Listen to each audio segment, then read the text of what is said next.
Hoje eu vou te mostrar o que é melhor, investir no S&P 500 ou no Ibovespa, ou seja, em ações norte-americanas ou ações brasileiras, briga de gente grande, um conteúdo bastante claro para te ajudar a tomar as melhores decisões possíveis. Então já deixa o dedo no like no vídeo e fica comigo para saber qual é o melhor dos dois para a tua carteira de investimento. Comenta aqui qual você acha melhor antes de chegar ao final do vídeo. Bom, então vamos lá, tá? Antes de sair aqui fazendo simulações, explicar toda a lógica ou racional, vamos dar um passo para trás para te mostrar algumas coisas bem interessantes que podem te ajudar a tomar essa decisão. S&P 500 e Ibovespa não são tickers ou códigos no home broker. São os principais índices do mercado americano, no caso do S&P 500, e do mercado brasileiro, no caso do Ibovespa. Vamos começar falando sobre o S&P 500, que não é apenas um índice, é como se fosse o coração do mercado financeiro mundial. Tudo começa até antes do próprio S&P 500, lá no ano de 23, e óbvio, não é 2023, e sim 1923, uma empresa chamada Standard Statistics Company começou a publicar as médias diárias de preços de 233 empresas que tinham ações negociadas na Bolsa dos Estados Unidos na época. O tempo foi se passando e 3 anos depois, em 1926, foi lançado o primeiro índice da família S&P, que na época era 90, S&P 90, 50 empresas industriais, 20 ferrovias e 20 empresas de serviços públicos. E olha que interessante, a composição do índice era uma representação do que era a economia americana naquele período, mas foi só em 57 que foi criado pela Standard & Poor's o S&P 500. Mudou o jogo ao selecionar as 500 maiores empresas da economia norte-americana e botar tudo num único índice, em vez do S&P 90, que olhava para menos empresas, ou do índice Dow Jones, que olhava para menos empresas ainda. Basicamente, os critérios de avaliação levam em consideração padrões de liquidez, volume de negociação e tamanho, ou seja, capitalização de mercado, tamanho de cada empresa. Em outras palavras, quanto maior é uma empresa, quanto mais ela vale, mais peso ela tem no S&P 500. Então, se a gente pega uma das principais empresas, lá, Apple, Microsoft,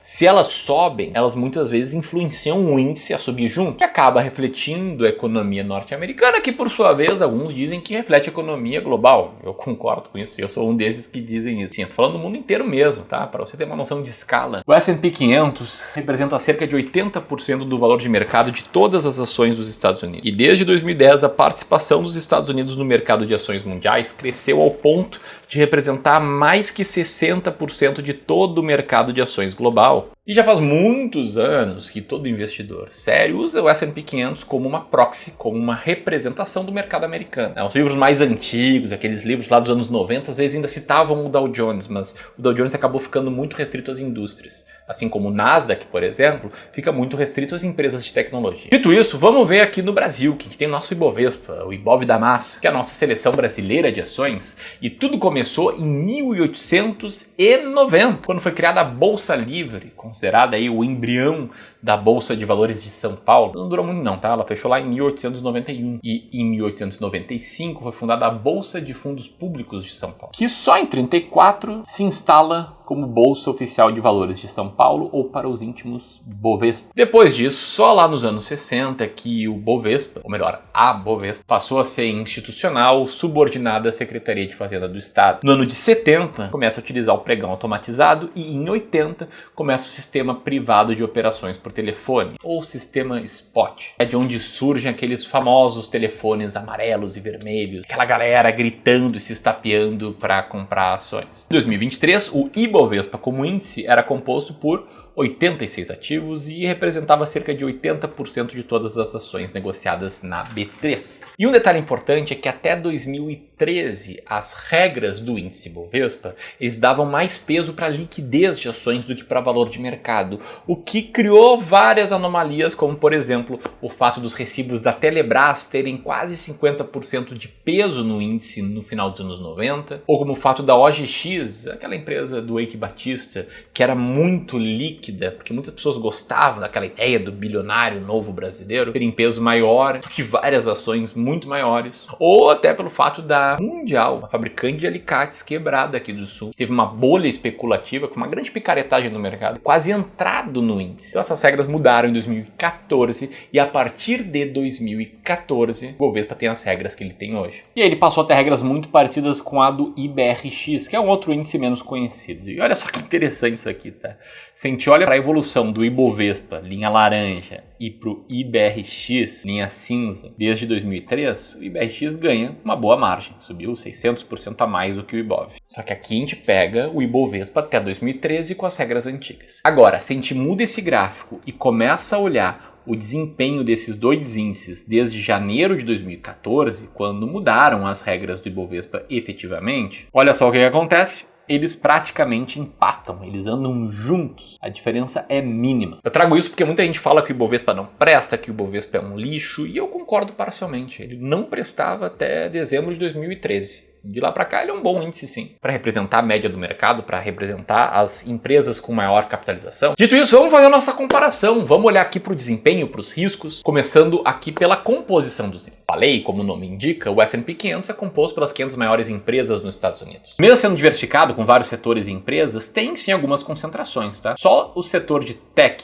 saúde e finanças, somados, representam quase metade do índice. É claro, também é um indicativo de uma economia desenvolvida. Além disso, tem pesos bem altos ali em Apple, Microsoft, Nvidia, porque quando a gente olha para as ações especificamente, em 2023, tá? A Apple e Microsoft, cada uma era quase 7% do índice. Atualmente, quem tem domínio é a Nvidia. Em segundo lugar, a Apple. E sozinhas, as 9 maiores empresas dos Estados Unidos representam quase 1/3 do S&P 500. Agora vamos comparar com a composição do Ibovespa, que é um pouco diferente, tá? Setores financeiros, materiais básicos, petróleos e derivados, juntos, eles representam mais da metade do índice como um todo. Aqui a constatação, ela não é tão agradável, ela é um pouco mais triste. O Brasil é uma economia dominada por um setor financeiro que sempre se beneficia de um juro mais alto, além de ser majoritariamente exportador de commodities. Inclusive, diferente dos Estados Unidos, as empresas de tecnologia da informação não chegam nem a 1% do índice.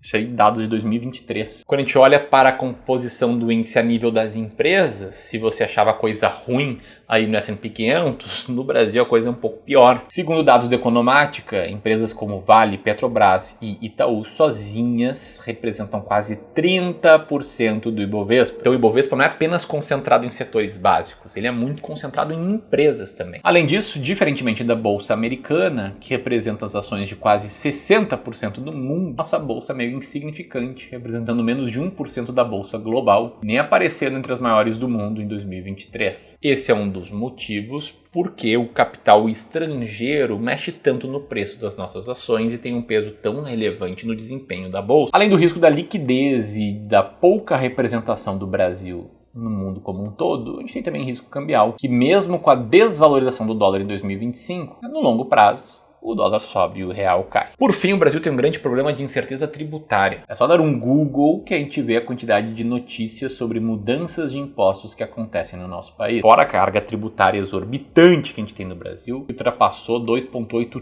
trilhões arrecadados no ano passado e vai aumentar. E aqui, antes da gente continuar, eu tenho um convite muito especial para te fazer, tá?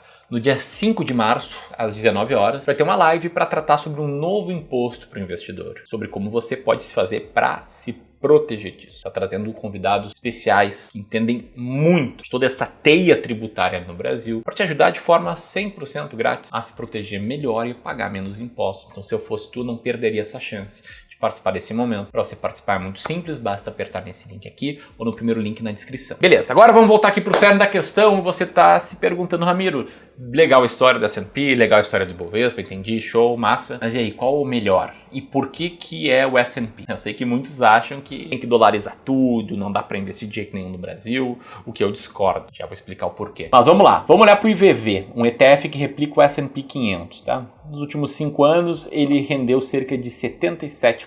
Desde o início, o retorno dele é altíssimo. Segundo os dados do Google aqui, desde o início dos anos 2000, está falando de 400% de alta. Como o IVV é um ETF dolarizado, a gente pode comparar com o Ibovespa em dólar, que nos últimos 5 anos até vem crescendo bem, 63%, mas no longo prazo o Ibovespa em dólar deixa a desejar e perde para o IVV. E aqui, se a gente comparar desde 2003, o que a gente teria? É um Ibovespa ganhando do CDI por uma pequena margem, mas lembrando que depois da mudança de regras, o Ibovespa ficou igual ao IBRX, que aí sim ganhou do CDI por uma margem um pouco maior. E aqui você tem que tomar cuidado para não cair em armadilhas, tá? Porque se você pega um simulador como tem aqui aberto e coloca nesse simulador um ativo como, por exemplo, o S&P 500 em reais, porque nesse simulador eu estou comparando em reais, dependendo da janela, pode parecer que o S&P 500 em reais rendeu muito mais. Em especial se tu olhar aí os últimos 5 anos, os últimos 3 anos, ou sei lá, os últimos 10 anos. Mas a resposta não é que o S&P 500 é muito melhor. Na verdade, a resposta ela vai te surpreender, que a beleza ela tá no equilíbrio,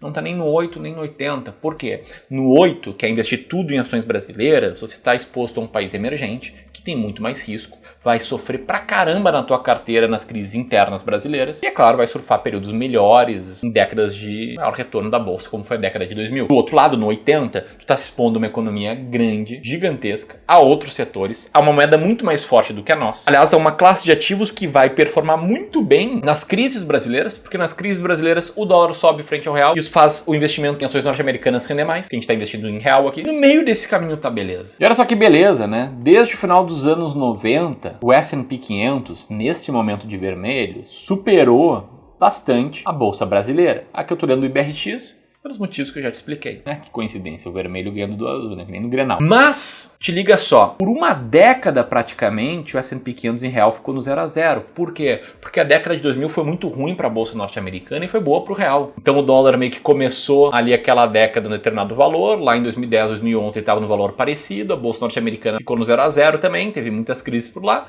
a bolsa brasileira subiu bastante. Só que na década seguinte aconteceu o contrário. O Brasil meio que ficou de lado ali desde 2008 até meados de 2016 e os Estados Unidos cresceu bastante. Cada uma dessas bolsas com o seu próprio risco. Mas olha só a beleza, ó, te liga. Quando a gente coloca um terceiro elemento, que seria a estratégia bull bear, a estratégia meio a meio, aí mudou as cores, aí me sacaneou, né? Aí o azul ganhou.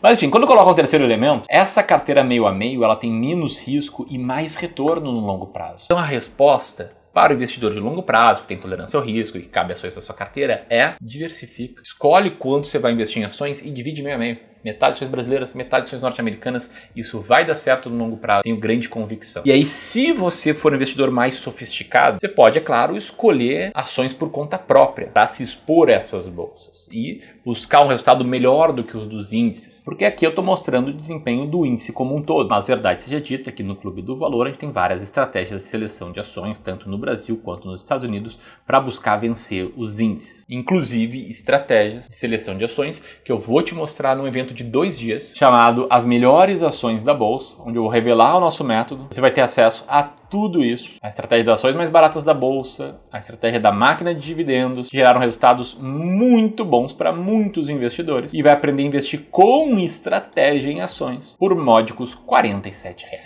Exatamente isso. Pode participar dessas 2 aulas, esse treinamento imersivo de 2 dias, por R$ 47. Para isso basta fazer sua inscrição, apertando aqui ou no segundo link na descrição. Lembrando que o primeiro é para a nossa live sobre reforma tributária no dia 5 de março. Tamo junto? Espero ter te ajudado a tomar melhores decisões de investimentos. Um grande abraço e até a próxima.